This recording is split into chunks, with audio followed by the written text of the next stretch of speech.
ప్రభుత్వం లాయర్లకి బోల్డంత పని తగ్గబోతోంది.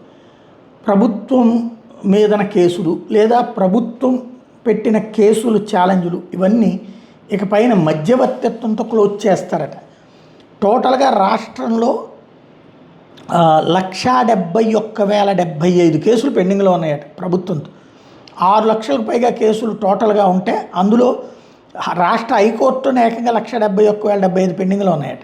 ఇందులో అత్యధికంగా రెవెన్యూ శాఖకి చెందిన 40,348, ఆ తర్వాత సర్వీసెస్ శాఖకి చెందిన 19,374, తర్వాత స్టాంప్స్ అండ్ రిజిస్ట్రేషన్ 18,802 కేసులు, హోంశాఖ 16,477 కేసులు పెండింగ్లో ఉన్నాయి.